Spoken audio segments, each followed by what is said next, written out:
नेपाल और भारत का रोटी बेटी का रिश्ता सदियों से चलता आ रहा है, लेकिन इस बीच अगर हम पिछले 20 से 25 दिनों की बात करें तो रोटी बेटी के रिश्ते में काफ़ी खटास देखने को मिल रही है। वजह यह है कि नेपाल सरकार ने भारत से आने वाली तमाम खाद्य वस्तुओं से लेकर उपयोग किए जाने तक वस्तुओं तक पे 100 रुपये के सामान पे कस्टम शुल्क बढ़ाए जाने के बाद से भारत और नेपाल के दोनों सीमावर्ती बाज़ार, दुकानदारों और आम ग्राहकों पर, आम पब्लिक पर इसका सीधा असर देखने को मिल रहा है। अगर हम भारत के सीमावर्ती बाज़ारों की बात करें तो बाज़ारों में सन्नाटा पसरा हुआ है। जो दुकानदार हैं वह खाली हैं,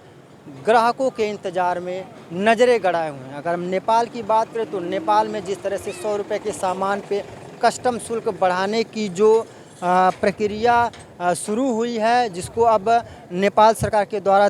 कड़ाई से पालन कराया जा रहा है, उसके बाद से अब जो नेपाल के ग्राहक हैं, नेपाल की आम जनता है, वह भारतीय बाज़ारों में आने से परहेज करती हुई नज़र आ रही है। वजह ये है कि उन्हें अगर वो भारत के सीमावर्ती बाज़ार में पहुँचते हैं, 100 रुपये का सामान खरीदते हैं, उससे अधिक का सामान खरीदते हैं तो उन्हें उसका आधा टैक्स नेपाल कस्टम को देना पड़ेगा। लिहाजा नेपाल के इस नए नियम ने एक तरफ जहां नेपाल के ही जनता पर खासा असर डाल दिया, जगह जगह नेपाल में नेपाल सरकार के खिलाफ विरोध देखने को मिल रहे हैं, तो वहीं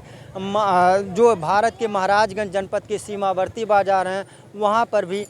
सन्नाटा पसरा हुआ साफ तौर पर दिखाई दे रहा है। तस्वीरों में आपको दिखा दें कि जिस वक्त हम मौजूद हैं ये महाराजगंज जनपद के सोनौली नगर पंचायत का नो मैंस लैंड बॉर्डर है। कभी आप देखते होंगे कि यहाँ पे जो नेपाली ग्राहकों की भीड़ खचाखच दिखाई दे रही थी। नेपाल के लोग तमाम खाद्य वस्तुओं से लेकर उपयोग किए जाने तक वस्तुएं खरीदारी कर रहे थे, लेकिन नेपाल सरकार के नए फरमान ने उन नेपाल के आम पब्लिक के मंसूबों पर पानी फेर दिया। नेपाल की अब जो आम पब्लिक है वह भारतीय बाज़ारों में ख़रीदारी करने से बच रही है। वजह यह है कि नेपाल के कस्टम्स को शुल्क देना पड़ेगा, और इस महंगाई में जिस तरह से नेपाल सरकार के अतिरिक्त कस्टम शुल्क बढ़ाया है, वहाँ उसके बाद से दोनों देशों के सीमावर्ती बाज़ार, दुकानदार और आम जनता पर इसका खासा असर पड़ रहा है। अब वहीं पर सोनौली के स्थानीय व्यापारियों ने नेपाल सरकार से गुहार लगाई है कि नेपाल सरकार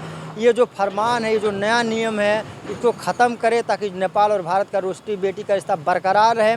दोनों देशों के व्यापारी आपस में मिलजुल कर रहें, दूसरे देशों में जाके ख़रीदारी कर सकें और उन्हें किसी भी तरह की समस्याओं का सामना ना करना पड़े। अपने सहयोगी के साथ मैं संजय कुमार, जनतंत्र टीवी, सोनौली, महाराजगंज।